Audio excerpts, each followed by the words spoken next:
Hello जी। आज के इस वीडियो से हम शुरुआत करने वाले हैं हमारे माइक्रो फाइनेंस स्पेस के साथ। तो जितनी भी एनबीएफसी कंपनी है जो माइक्रो फाइनेंस लोन कर रही हैं, हम उनके बारे में बात करेंगे। फिर हम धीरे-धीरे बड़े टिकट साइज़ के लोन की तरफ जाएँगे कि भाई हम एकदम जॉइंट लेंडिंग ग्रुप मॉडल से बढ़ के थोड़ा-सा जो स्टेबल माइक्रो फाइनेंस है वहाँ पर जाएँ। उसके बाद हम जाएँ एमएसएमई लोन्स की तरफ। तो इस तरीके से हम आगे बढ़ेंगे। तो चलिए आज के इस वीडियो में हम बात कर लेते हैं माइक्रो फाइनेंस स्पेस की। देख लेते हैं 3-4 कंपनी के रिजल्ट देख लेते हैं और उसके बाद देख लेते हैं यहाँ पर चीज़ें चल किस तरीके से रही हैं। यहाँ पर मैक्रो इकोनॉमिक एनवायरनमेंट किस तरीके का है। तो पहले तो समझने की ज़रूरत है कि पूरी की पूरी इंडस्ट्री में ही प्रॉब्लम आया हुआ है। ऐसा नहीं है कि एक कंपनी स्पेसिफिक प्रॉब्लम है, इंडस्ट्री स्पेसिफिक प्रॉब्लम है। ये पूरी की पूरी इंडस्ट्री अफेक्टेड है। तो सारे के सारे प्लेयर अफेक्टेड है। कोई कम है, कोई ज़्यादा है। अब इसमें हमें आज के दिन क्या करना है, आज के दिन हमें आइडेंटिफ़ाई करने की कोशिश करनी है कि कौन-सा प्लेयर कम अफेक्ट हुआ है, कौन से प्लेयर ने अपने जो रिस्क है उसको ढंग से मैनेज किया है, कौन-सा प्लेयर है जो घाटे में नहीं आ गया है, जो आउट ऑफ बिज़नेस नहीं हो रहा है। उसको हमें आइडेंटिफ़ाई करना है क्योंकि जब ये साइकिल वापस रिवर्स होगा, ऐसा तो है नहीं कि ज़िंदगी भर अब माइक्रो फाइनेंस स्पेस खराब ही रहेगा। बट जिस दिन साइकिल रिवर्स होगा, सबसे पहले बाउंस बैक जो अच्छा परफॉर्मेंस लेके आएगा, स्टॉक प्राइस उसका अच्छा चलेगा, वो वही वाली कंपनी होगी, जिन्होंने आज हम अपना रिस्क ढंग से मैनेज कर रखा होगा। आज अपनी एसेट क्वालिटी को ढंग से मैनेज कर रखा होगा। हाँ, ज़रूर उनकी भी एसेट क्वालिटी खराब हुई होगी, उनको भी फ़र्क पड़ा होगा, उनकी भी क्रेडिट कॉस्ट ऊपर गई होगी। बट वो फिर भी in comparison to other company उसको थोड़ा-सा ढंग से मैनेज कर पा रहे होंगे। तो हमें आज वो कंपनी आइडेंटिफ़ाई करने का कोशिश करना है। अब पहले तो समझ लेते हैं प्रॉब्लम आया कैसे? अब प्रॉब्लम इस तरीके से आया कि जो हमारा जो जीडीपी है, जीडीपी उतनी ज़्यादा पेस पे ग्रो नहीं कर रहा। हमें बहुत अच्छा ग्रोथ मिल नहीं रहा। 5.8% के आसपास का जीडीपी का ही ग्रोथ आ रहा है। इस वजह से क्या हुआ जो हमारा रूरल सेगमेंट है उसने उतना अच्छा परफॉर्म नहीं किया और जो भी माइक्रो फाइनेंस लोन है ना वो ज्यादातर 98-99% लोन्स जाते ही रूरल सेगमेंट को है, वो उनके लिए ही डिजाइंड है कि भाई गांव वाले लोगों को हम पकड़ पकड़ के लोन देंगे, छोटे टिकट साइज का लोन देंगे। अब वो क्या होता है, कोई कोई बहुत ज्यादा पुरानी क्रेडिट हिस्ट्री तो होती नहीं उनकी। आप सिर्फ इस बेसिस पे लोन देते हो कि यार इसके पास 4 गाय का दूध निकाल के बेचता है, इससे ये इतना प्रॉफिट जनरेट कर लेता है और इससे हमें ये ईएमआई पे करेगा। अब यहाँ पर 2-3 तरीके के मॉडल हैं, एक-एक करके पहले मॉडल समझ लेते हैं। एक तो हो गया कि भई आप हर एक इंडिविजुअल को उठा के एक छोटा-सा लोन दे रहे हो कि भाई आपने एक एक्स-वाई-ज़ेड आदमी को उठाया, उसको आपने 20,000, 25,000, 30,000, 50,000 रुपए का लोन कर दिया। एक हो गया वो micro finance loan. Second type of micro finance loan होता है जो आप जॉइंट लेंडिंग ग्रुप मॉडल के थ्रू देते हो। जॉइंट लेंडिंग ग्रुप मॉडल के थ्रू कंपनियाँ क्या किया करती थी कि गाँव की 5-6 औरतों को मिला के 5-6 वुमेन को मिला के वो एक लोन दिया करती थी और वो उससे क्या करते थे, वो उससे कोई ना कोई छोटा-मोटा बिज़नेस स्टार्ट करने की कोशिश करते थे, वहाँ से पैसा कमा के उनको रीपे करने की कोशिश करते थे। तो ये मॉडल पिछले 3-4 साल में बहुत सक्सेसफुल रहा, बट इसकी ऐसी-तैसी हो गई पिछले 2 से 3 क्वार्टर में। अब एक्चुअली इसका लॉजिक क्या था कि भाई अगर आपने 6 जनों को एक साथ मिला के लोन दिया, तो लायबिलिटी 6 जनों के ऊपर डिवाइड हो गई। तो सपोज़ आपने 1 लाख रुपए का लोन दिया, तो 6 लोगों की ज़िम्मेदारी है वो 1 लाख रुपए कंपनी को रिटर्न करने की। तो सपोज़ एक भाग जाता है, तो भी वो 5 लोगों पे 1 लाख रुपए की लायबिलिटी है, वो 1 लाख के 1 लाख कंपनी को वापस मिलेगा। वहीं अगर सपोज़ 5 जने भाग गए, 1 ही जना बचा, फिर भी उस एक बंदे की पूरी लायबिलिटी बनती है कि वो 1 लाख रुपए कंपनी को वापस लौटाए। तो ये कंपनी के लिए थोड़ा बेहतर मॉडल था, कंपनी थोड़ा-सा इसमें आसानी से लेंड कर पा रही थी क्योंकि उनके पास थोड़ी-सी ज़्यादा सिक्योरिटी थी, कि 1 जने की बजाय उनके पास 4, 5, 6 जनों का पूल था, जिससे वो कलेक्ट कर सकते थे। और इसके लिए उन्होंने एक बहुत सिंपल सा सिस्टम बनाया था। जैसे ये लोग गाँव में जाते थे, गाँव में सपोज़ इन्होंने 5 ग्रुप को अपना लोन दे रखा है, तो 4-4 औरतों के 5 ग्रुप को इन्होंने लोन दे रखा है। तो एक फिक्स डेट होता था, इनका कलेक्शन ऑफिसर उस गाँव में जाता था, उस दिन सारा का सारा कलेक्शन करके वापस आ जाता था। बट अभी लास्ट 2 क्वार्टर्स में क्या हुआ है कि जब कलेक्शन एजेंट इनका जा रहा है, वहाँ पर इनको वो लोग-बाग ही नहीं मिल रहे हैं, वो लोग ही नहीं मिल रहे जिनसे इनको कलेक्शन कराना था। पहले इनका इस तरीके से होता था कि भाई इस दिन कलेक्शन ऑफिसर आएगा, सबको इस टाइम पे यहाँ पर इस वाली जगह पर मिलना है। बट अब लोगों ने वहाँ पर आना ही बंद कर दिया। लोगों ने कह ही दिया कि भाई हमसे तो हो ही नहीं पा रहा, हमारा बिज़नेस पैसा ही जनरेट नहीं कर पा रहा, हम ईएमआई पे ही नहीं कर पाएँगे। तो इसकी वजह से क्या हुआ, एक तो कस्टमर से ईएमआई आना बंद हो गया। इसकी वजह से आपके ग्रॉस एनपी, नेट एनपी ऊँचे हो गए। अब इसका एक और रीज़न क्या है? क्योंकि कस्टमर ओवर लेवरेज्ड हो गया कि भाई उसी कस्टमर ने फ्यूजन माइक्रो फाइनेंस से भी लोन ले लिया, अरमान फाइनेंस से भी लोन ले लिया, मुथूट माइक्रो फाइनेंस से भी लोन ले लिया, तो कोई 4 जगह और से लोन ले लिया। तो जिस आदमी की औकात 1 लाख रुपए की थी, वो 1 लाख रुपए से ज़्यादा का कर्ज में है। तो सपोज़ वो मंथली 2,000 रुपए का ईएमआई सर्विस कर सकता है। बट उसके पास सर्विस करने के लिए 8,000 का ईएमआई है। उसने एक लोन चुकाने के लिए दूसरा लोन ले रखा है। वो ओवर लेवरेज हो चुका है। तो इसकी वजह से सारी की सारी कंपनीज़ को प्रॉब्लम आने लगा। सारी की सारी कंपनी में ग्रॉस एनपीए, नेट एनपीए बढ़ने लगा। तो अब हमें क्या क्या चीज़ें ट्रैक करनी है? एक तो आपका जो क्रेडिट कॉस्ट ऊपर गया है, अब वो और ऊपर ना जाए, और ज़्यादा एलिवेट ना हो, वो वहाँ से स्टेबलाइज़ हो और नीचे आने की तरफ आए। सेकंड चीज़ हमें क्या देखना है कि आपका ओन प्लस 3 का मतलब क्या है कि आपने एक एक एक पर्टिकुलर कंपनी से तो लोन लिया ही लिया है। तो सपोज़ हम बात करें फ्यूजन माइक्रो फाइनेंस के बारे में। तो आपने फ्यूजन माइक्रो फाइनेंस के साथ-साथ और कितनी जगह से लोन लिया है? तो दैट इज़ ओन प्लस 3। तो ओन प्लस 3 वाला फिगर किस हिसाब से चेंज हो रहा है? क्या वो 1 साल पहले 20-30% था, वो अब गिर के 10% आ गया है? जितना ज़्यादा रैपिड डिक्रीज़ होगा इस वाले नंबर में, उतना ज़्यादा बेहतर हो जाएगा कंपनी के लिए। उतना ज़्यादा आसान हो जाएगा कंपनी के लिए अपने ग्रॉस एनपीए, नेट एनपीए को नीचे लाना। तो एक इस चीज़ के बारे में हमें ध्यान रखना है। अब आ जाते हैं, हम बात कर लेते हैं कंपनी स्पेसिफिक। चलिए, सबसे पहले शुरुआत कर लेते हैं हम अरमान फाइनेंसर्स के साथ। अगर शुरुआत करें इनके मार्केट कैप की, तो छोटा-सा ही कंपनी है, 1200 करोड़ रुपीज़ के आस-पास इनका मार्केट कैप है। अब देखो, ये एक बहुत बेहतरीन कंपनी हुआ करता था, बहुत अच्छा ग्रोथ दिखाया करता था। 60-70% के आस-पास का इनका एयूएम का ग्रोथ आता था। बट अगर आप इस बार देखोगे, ऐसा कुछ भी नहीं हुआ, और इसका सिंपल सा रीज़न क्या है कि जो ऑलरेडी आपको बाज़ार में पैसा पड़ा है, वही आपको वापस नहीं मिल रहा, आप नया कहाँ से दे दोगे?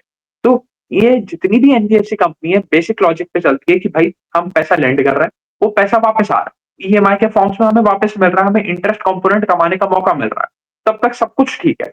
बट वहीं जिस दिन आपका ईएमआई आना बंद हो जाता है, ईएमआई लोग बाग डिफ़ॉल्ट करने लग जाते हैं, उस दिन ये कंपनी कहती है, भाई पहले एक बार वो ईएमआई कलेक्ट कर लो, अपने कलेक्शन एफिशिएंसी बढ़ा लो, उसके बाद हम वापस डिस्बर्समेंट शुरू कर देंगे।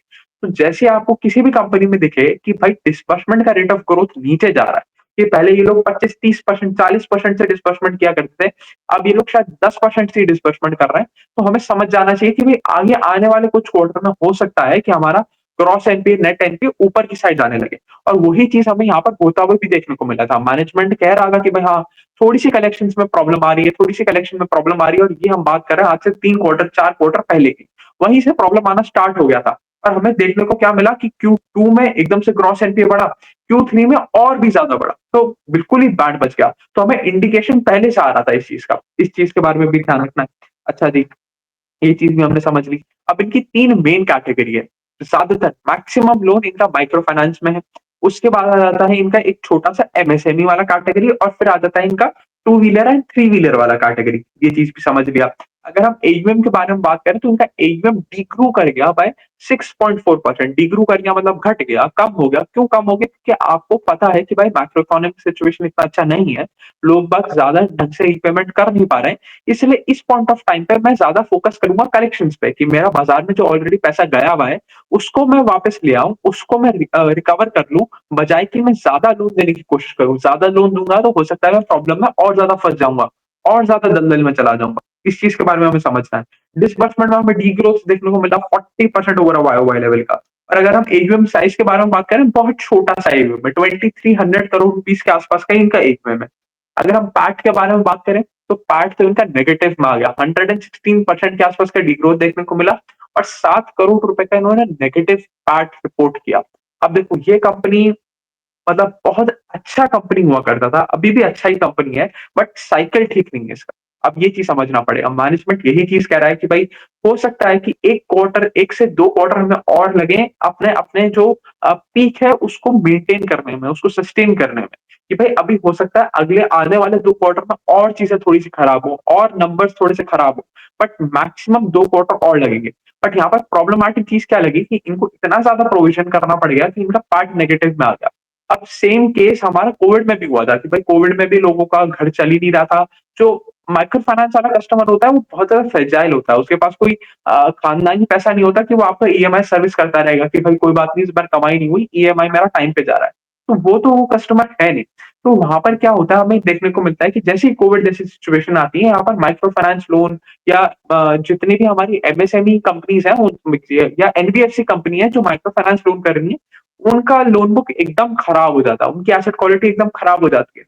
बट कोविड जैसे बुरे पीरियड में भी कंपनी ने नेगेटिव पैट रिपोर्ट नहीं किया था। ये हमेशा कुछ ना कुछ चाहे नाम के लिए पार्ट पॉजिटिव में रिपोर्ट करते थे, अपने प्रोविजंस को ढंग से मेंटेन करके चलते थे।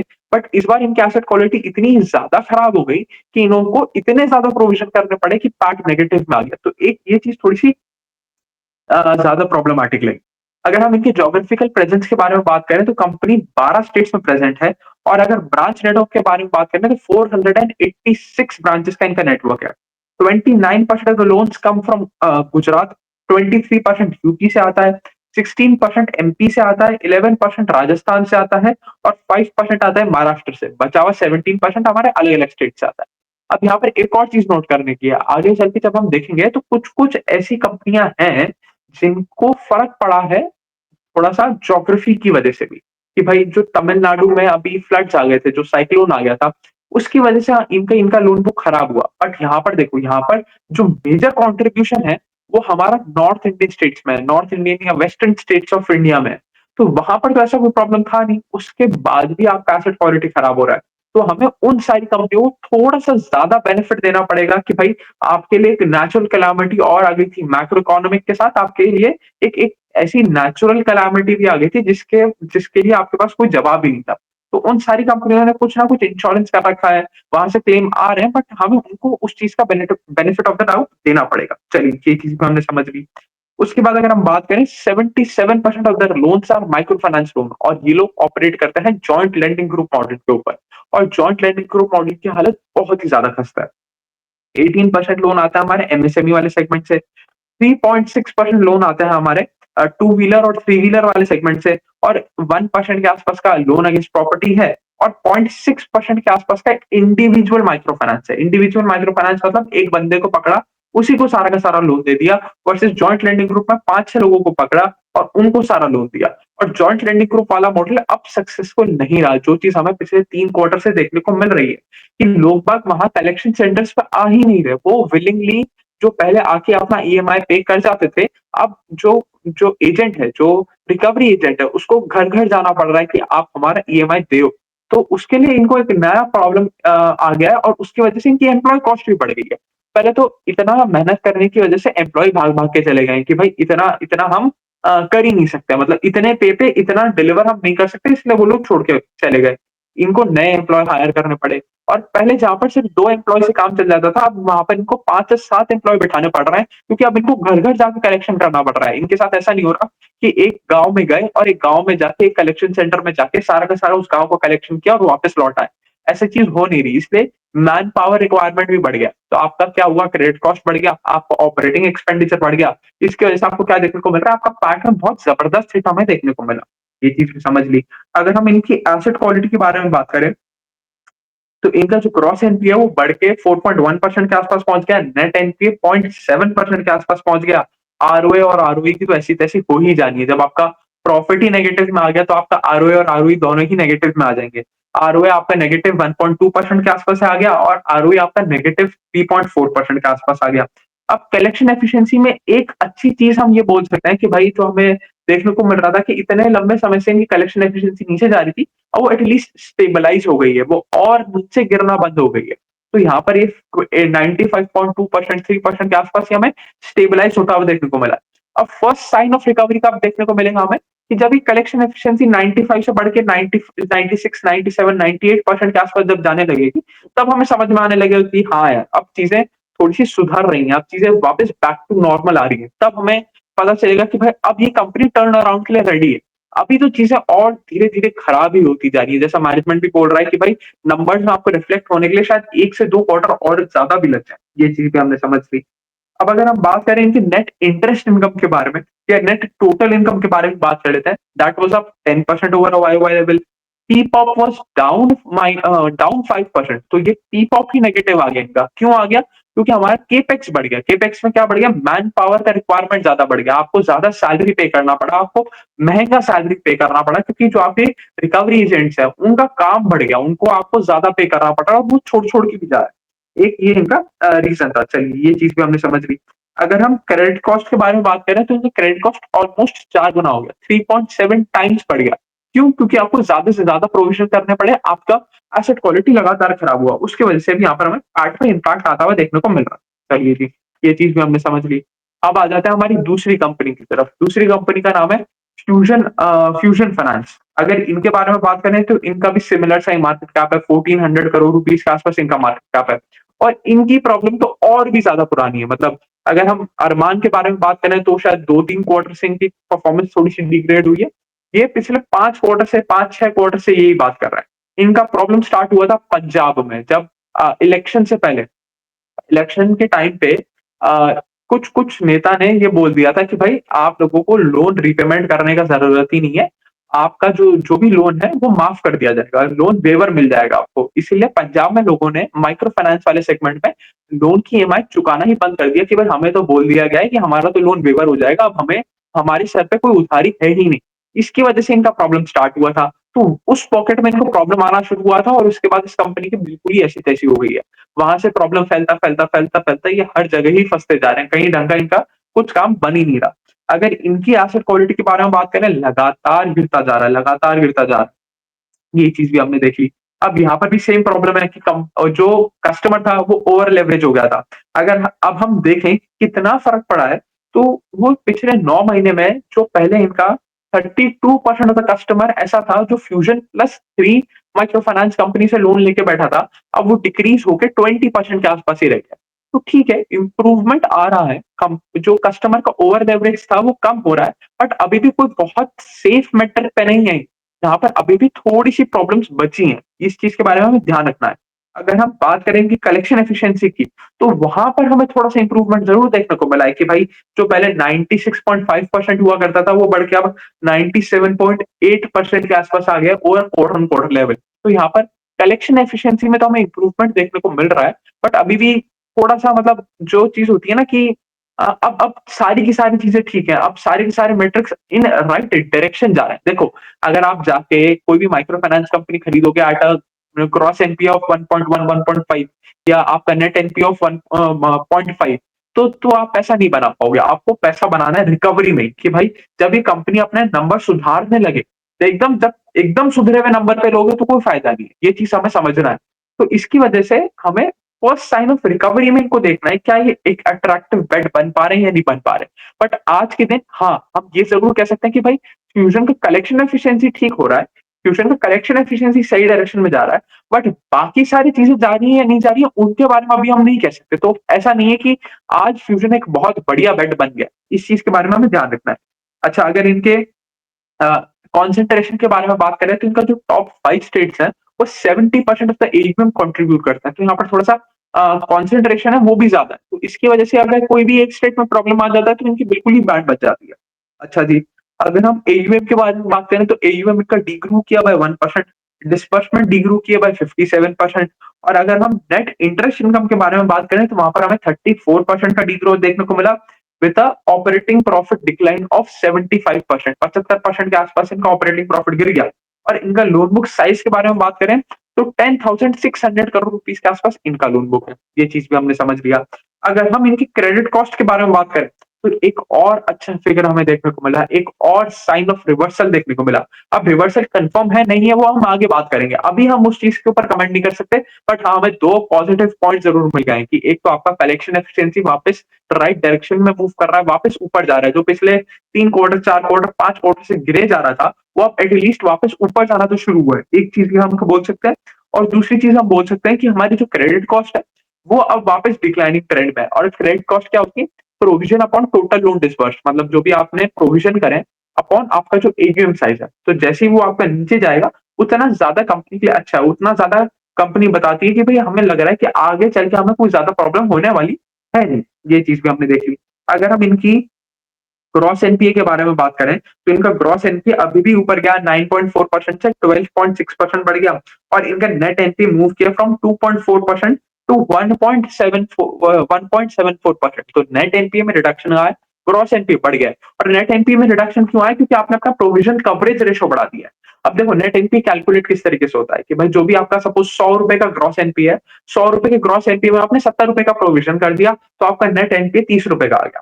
तो जैसे ही आप अपना प्रोविजन अमाउंट बढ़ा देते हो, प्रोविजन कवरेज रेशो बढ़ा देते हो। अब प्रोविजन कवरेज रेशो क्या है कि भाई आपका वही ₹100 का आपका ग्रॉस एनपीए, ₹70 आपने प्रोवाइड कर रखा है, तो आपका प्रोविजन कवरेज रेशो इज 70%। वहीं अगर आप 80% कर दोगे, ₹80 कर दोगे, तो वो प्रोविजन कवरेज रेशियो पीसीआर आपका 80% पहुँच जाएगा। आपका नेट एनपीए 20 रह जाएगा। तो यहाँ पर भी हुआ कि हमने अपना प्रोविजन कवरेज रेशियो बढ़ा लिया है, इसकी वजह से आपका नेट एनपीए में डिक्लाइन आया, और ग्रॉस एनपीए अभी भी ऊपर ही है। ये चीज़ भी हमने समझ ली।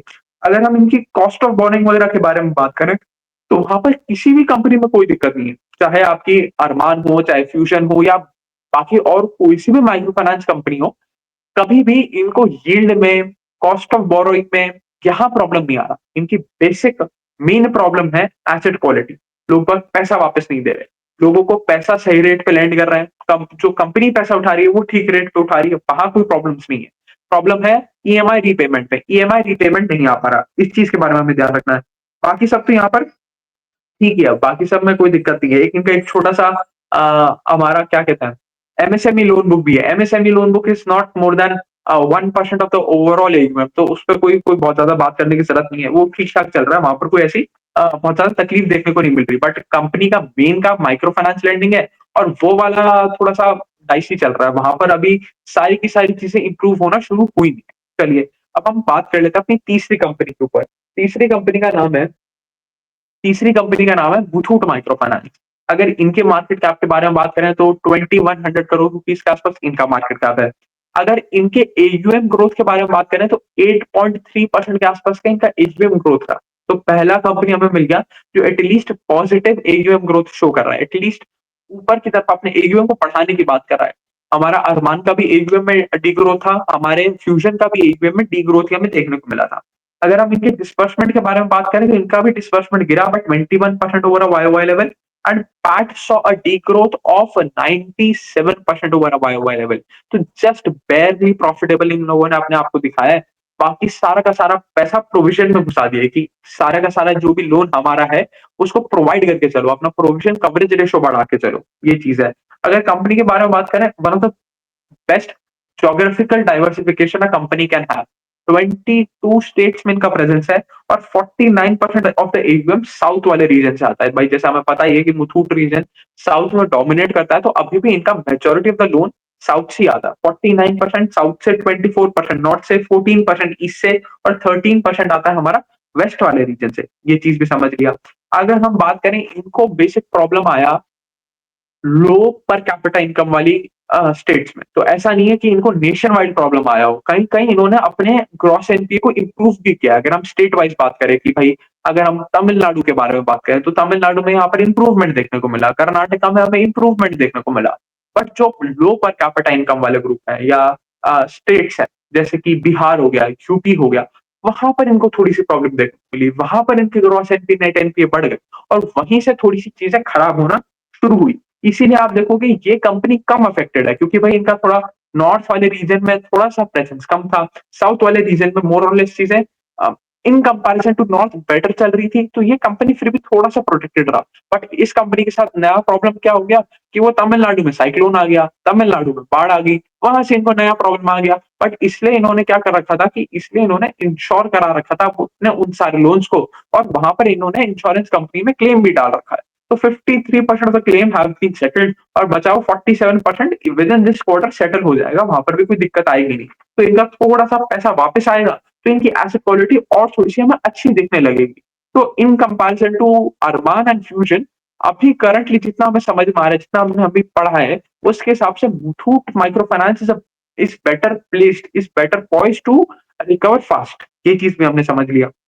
अच्छा जी, अगर हम देखने जाएँ इनका ओवरऑल, अगर ग्रॉस एनपीए देखने जाएँ, तो ग्रॉस एनपीए इनका 3% पे बढ़ गया, और इनका नेट एनपीए बढ़ के हो गया 0.3% के आसपास। तो जंप यहाँ पर भी हमें देखने को मिला, बट उतना बड़ा जंप नहीं देखने को मिला, उतना ज़्यादा इंक्रीज़ नहीं देखने को मिला। ये चीज़ हमें ध्यान रखना है। अच्छा जी, अगर हम बात करें इनके ओवर लेवरेज कस्टमर के बारे में कि इनका कितना सिचुएशन चल रहा है, किस हिसाब से सिचुएशन चल रहा है। तो मुथूट प्लस 3 वाली जो हमारे कस्टमर थे, पहले 25% थे, अब वो गिर के 19% रह गए। तो यहाँ पर भी हमें decrease in customer where they have borrowed from more than 3 places देखने को मिला है। ये चीज़ भी हमने देख ली। अगर हम इनके गाइडेंस के बारे में बात करें, तो इनका गाइडेंस भी चेंज हुआ है, और ऑब्वियस सी बात है कि भाई जब आप ढंग से परफॉर्म नहीं कर पाओगे, तो आपको गाइडेंस चेंज करना ही पड़ेगा। तो एक बार गाइडेंस चेंज के बारे में बात कर लेते हैं। पहले ये लोग गाइड कर रहे थे कि हम 10 टू 12% के आसपास का एयूएम ग्रोथ करेंगे।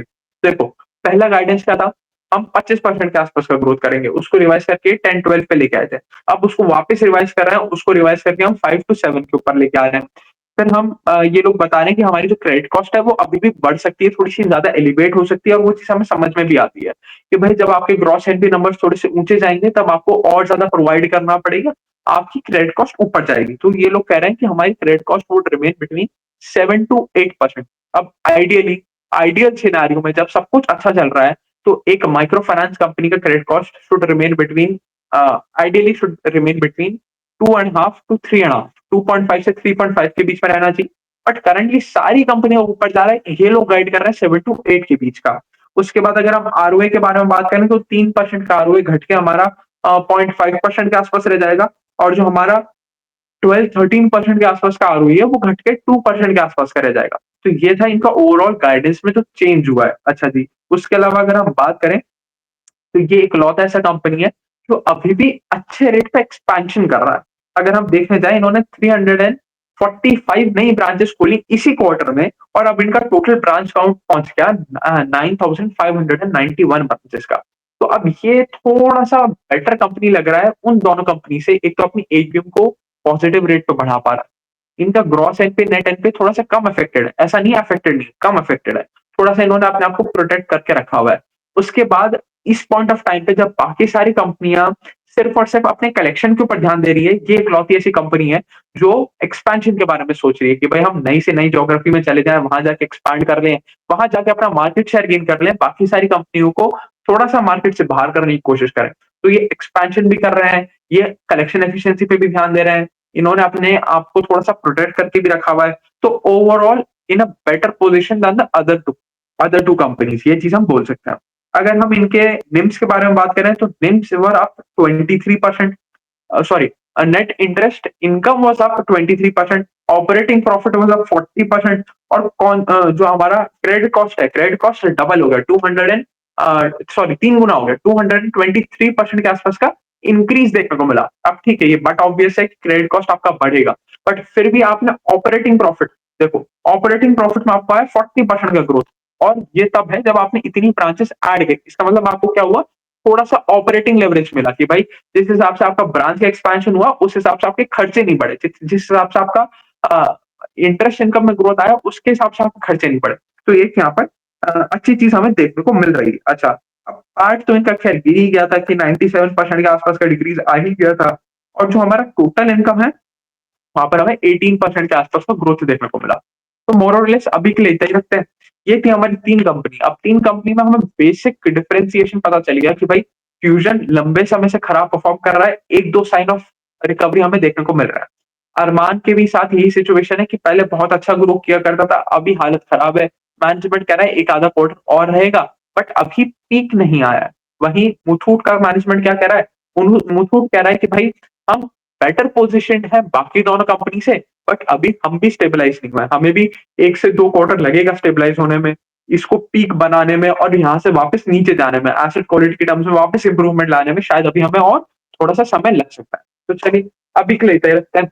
अगले वीडियो में हम कोशिश करेंगे जो बाकी सारी माइक्रो फाइनेंस कंपनी है, एमएसएमई कंपनी है, उनके बारे में थोड़ी-सी चर्चा करने की। तो चलिए, अभी के लिए इतना ही रखते हैं। Thank you.